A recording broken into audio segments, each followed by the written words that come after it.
Жртвите на војната во Босна и Херцеговина во 90-тите години од минатиот век се собраа во Сараево пред заминувањето во Хаг.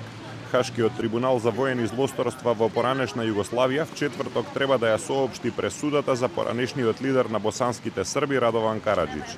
Тој е обвинет за повеќе дела, меѓу кои геноцид, убиства и силувања за време на босанскиот конфликт. Караџич негира дека е виновен за воени злосторства за време на војната во која загинаа околу 100.000 луѓе.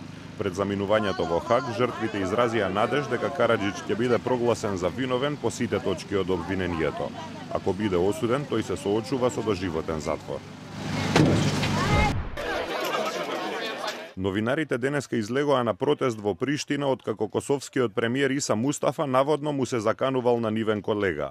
Косовскиот новинар Вехби Кајтази ја објави историјата дека Рагип Мустафа, брат на премиерот, бил меѓу илјадниците косовски граѓани кои минатата година побара азил во Германија.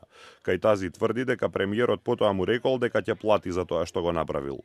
Сдруженијето на новинари на Косово бара јавно извинување од премиерот. Иса Мустафа не ги коментира овие обвинувања, но по објавувањето на Веста рече дека брат му побарал азил за да се лекува во странство. Властите во Северен Пакистан денеска започнаа иницијатива за промовирање на традиционалната музика и уметност. Група пејачи и музичари се испраќаат по селата, а се организираат и надпревари во поезија. Организаторите велат дека се надеваат оти промовирањето на традиционалната култура ќе помогнат да се спречи ширењето на исламскиот милитаризам и талибанците.